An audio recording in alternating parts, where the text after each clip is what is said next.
Nancy Mendoza-Walsh. I'm the Director of Student Health Services. I want to thank y'all for the opportunity to allow me to present my student service fee presentation / budget request.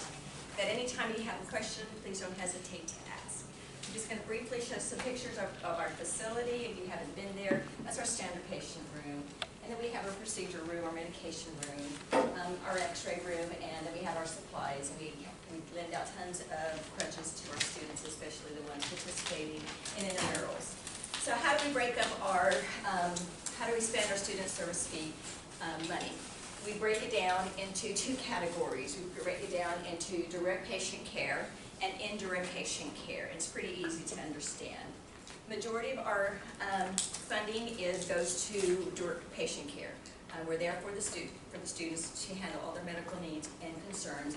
So that's majority. You can see how it's broken down. Goes into the staff salary. We have 2 medical providers. Myself, I'm a PA. We have a nurse practitioner. And this year we're asking for her salary to be covered under student service fees. We have 2 nurses, a medical assistant, an X-ray tech, insurance coordinator, a graduate assistant, and a student worker. And then we also have a contracted provider, Dr. Tom Silvaggi, and 8% of the request goes to cover his contract. We have to have a medical provider in order for us to function as a freestanding clinic.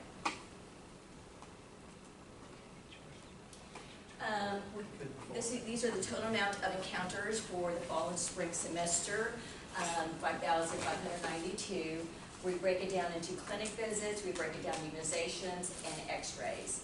A little unknown fact is Student Health Services does all the physicals for the athletic departments. We do all the physicals for the returner students, incoming students, and transfer students, student athletes. And we do it, and we don't charge the athletic department, so this is a huge cost savings for the university.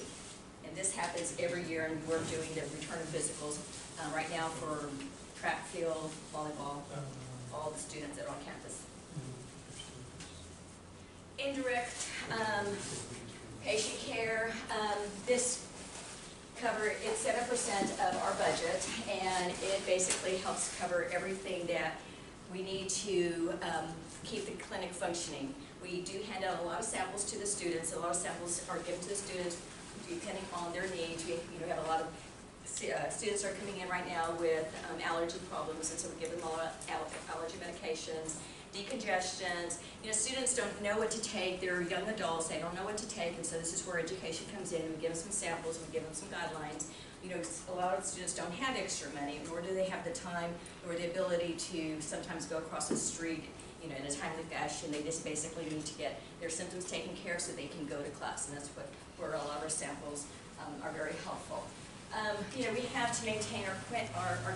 Every year our X-ray machine needs to be calibrated. It needs to be inspected. Microscopes need to be cleaned. Centrifuges break down, so they need to be repaired. We have biohazardous material that needs to be disposed of in a proper fashion. We can't just go ahead and just throw it in the dumper. And it takes, a contract. It takes money to make this happen on a monthly basis. We had an AED which recently went down. It was reading low battery, so we changed out the batteries, and it was still reading low battery. At that point, you can't leave that AED in the clinic. You have lost confidence. So we had to basically borrow an AED from the athletic department until ours came in. So every day we look at our equipment. We're making sure that our equipment is up to standard. Additional service that we provide, we are constantly asked by different fraternities, sororities, RLL communities, SGAs, individuals to make presentations, to give interviews, and we usually do this in the clinic.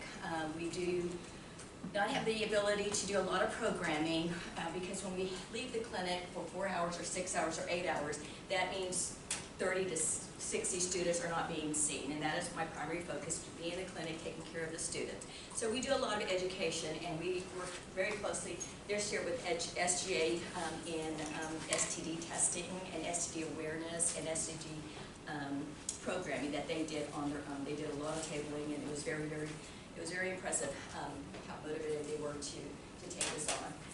We are able to do some free STD testing, and we have done on an average of 62 patients per month during the fall semester, and we'll have our last one in April.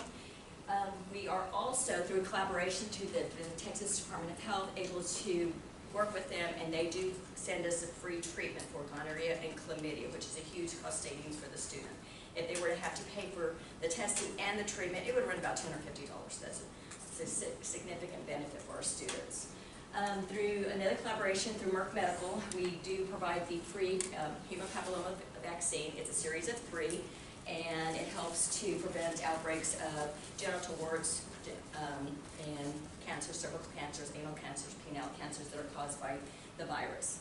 And then Dr. Wallace, who's the orthopedic doctor for the athletic department, comes to our clinic every Monday during fall and spring, and he does see the student athletes in our clinic. And it's really nice because if the student needs an x-ray, they just walk down the hall, get the x-ray, he's able to view it right then and there. It's a nice, clean, safe environment for all our student athletes. That's an additional benefit to our students. So, impacted budget cuts. So we lost the state funding for our nurse practitioner at the end of this year. Her salary will no longer be funded by the state. Okay, it was funded by the state, which allowed her to see faculty staff.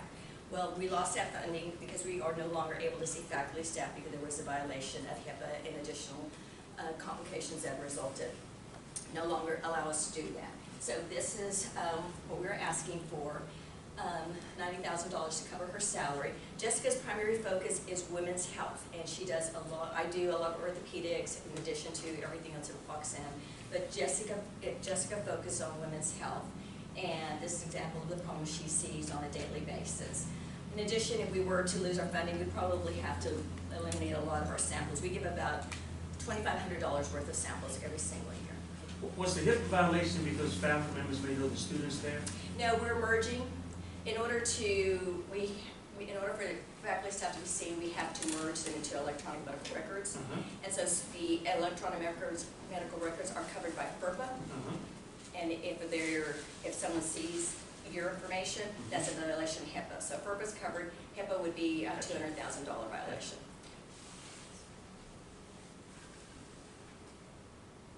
So I want to thank y'all for your continuous support of Student Health Services. Any questions? I want to thank also my GA for making my PowerPoint presentation pretty. Very professional. Who's the GA by any chance? Well, just don't know. Some mysterious person. He has a G in his name. Yeah, he does. Wow, we're getting close, huh? And his style.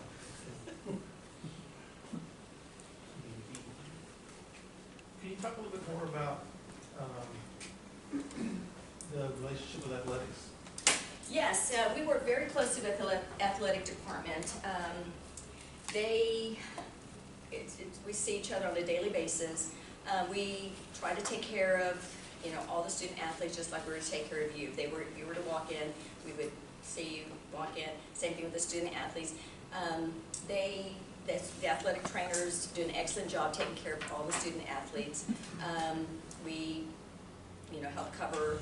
I used to help cover the games. I go to basketball games. It's just a great relationship that we have worked on for the last 10 years. It just seems to work very well for us.